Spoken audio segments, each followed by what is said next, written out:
Hello friends, तर मी आलेली आहे आत्याच्या मुलाच्या घरी. तर ते रात्र झालेली म्हणून त्यांनी तुरंत अंडे वगैरे आणलेत. नाही हर्षाताईंच्या म्हणजे त्यांच्या वाईफच्या आताची आज स्पेशल अंडा करी आहे. तर त्यांनी काही खडे मसाले घेतले आहे, 2 दालचिनी, 2 मोठी इलायची आणि अद्रक लसूण सोलून डायरेक्ट तेलात मसाला भाजत आहेत. त्यांनी एक नवीन पद्धत मी तुम्हाला सांगत आहे, खूपच युनिक वाटलं मला म्हणून मी शेअर करत आहे मित्रांनो तुमच्याशी.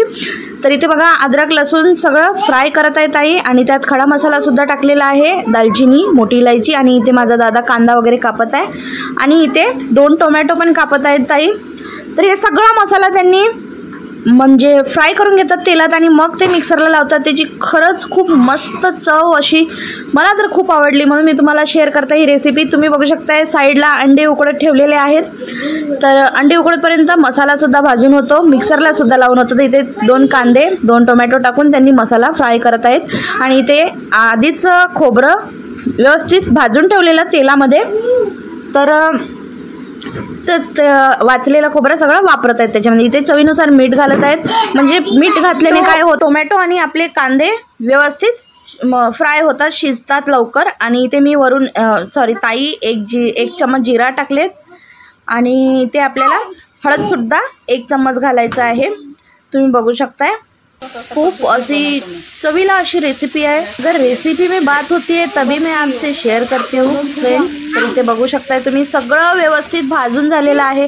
मुलांना सुद्धा भूक लागलेली आहे पण खूप लवकर अशी ही रेसिपी झालेली आहे, सगळं व्यवस्थित. तर आता ताई सांगतात धनिया पावडर, सावजी,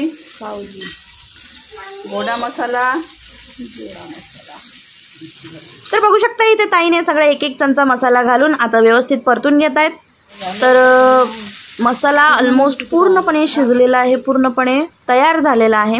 तर इथे बघा मिक्सर ग्राइंडरमध्ये इथे सांबार टाकून द्यायचा आहे आणि खोबरं पण टाकून द्यायचं आहे भाजलेला आणि हे सगळा मसाला आपल्याला त्यात घालायचा आहे. थंड झाल्यावर घाला, नाहीतर सगळं ओढणार तुमच्या अंगावर. तर इथे मसाला करून घ्यायचा आहे.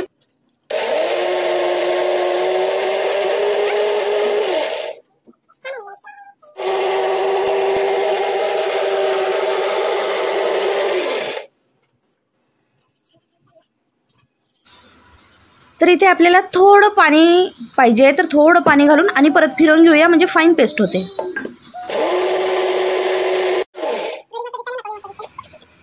तर झालेला आहे आपला पेस्ट. तर इथे मी ठेवलेली आहे कढई, म्हणजेच ताईने ठेवलेली आहे, सॉरी मला सवय पडली. तर इथे घालत आहे 2 ते 3 चमचे आपल्याला तेल घालायचं आहे. मस्त तर्रीवाली अंडा करी पाहिजे आपल्याला आणि नागपूरची सावजी तर्रीवालीच असते. सगळा कचरा बिचरा साफ करून व्यवस्थित इथे तेल घातलेलं आहे. तर 2 तमालपत्र म्हणजे तेजपत्ता घालायचा आहे मस्तपैकी आणि सगळं आपल्याला मिक्सरचा मसाला आपल्याला यात घालायचा आहे आणि व्यवस्थित मिक्सअप करून घ्या तेलमध्ये. सगळं व्यवस्थित आपल्याला सगळं मसाला भांड्यातलं सगळं आपल्याला इकडून तिकडून व्यवस्थित चाटून पुसून यात टाकायचं आहे, म्हणजेच वाया नको जायला आपला एक पण काही इन्ग्रेडियंट्स. सगळं व्यवस्थित यात घाला आणि खूप टेस्टी अशी ग्रेव्ही होते, त्यामुळे वाचतसुद्धा नाही म्हणून प्रयत्न करा जास्तीत जास्त त्या भांड्यातला मसाला आपल्याला यात पाहिजे आहे.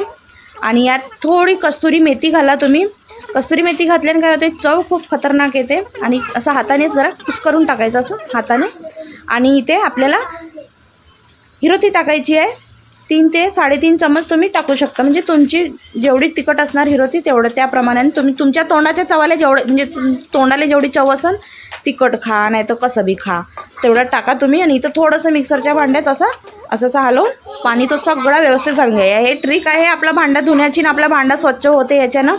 तर हे तुम्ही करू शकता बघा. सगळं व्यवस्थित सगळा मसाला आपल्याला खायला मिळतो, एकही वाया न जाता.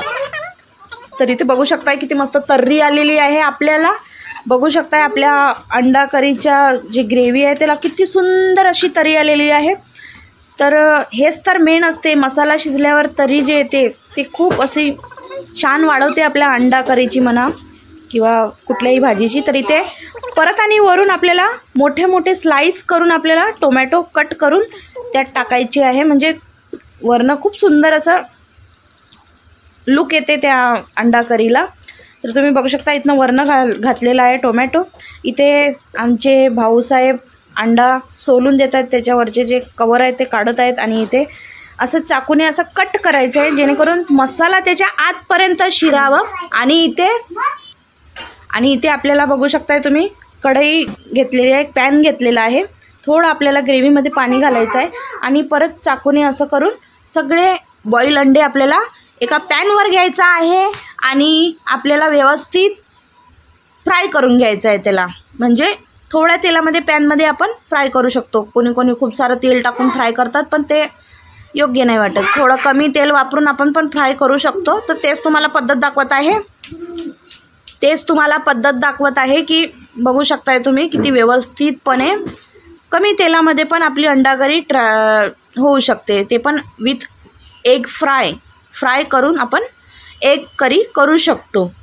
तर तुम्ही बघू शकता इथे सगळे एग्सला आपण चाकूने कट मारलेला आहे आणि इथे आता आपण तेल घालूया वरनं आणि व्यवस्थित आपल्याला लाल रंग होईपर्यंत फ्राय करायचा आहे. आणि बघू शकताय तुम्हाला समोर बघायलाच मिळेल की कशा पद्धतीने हे खूप सुंदरशी एग करी ताईने आमच्यासाठी बनवलेली आहे. आणि खरंच मित्रांनो विश्वास करा, खूपच असं टेस्टी, असं काय सांगू तुम्हाला, चपाती भाकरीसोबत खूप असं तोंडाला अशी वेगळीच चव आलेली आहे. आणि खूप मस्त रेसिपी आहे म्हणून मी शेअर करताय. नक्की ट्राय करून बघा. आणि चॅनलवर जर नवीन असणार तर सबस्क्राईब करायला विसरू नका. तर इथे आपले एग फ्राय होत आहेत. बघू शकताय आताच किती सुंदर कलर आलेला आहे. थोडा लाल होत आहे आपला एग.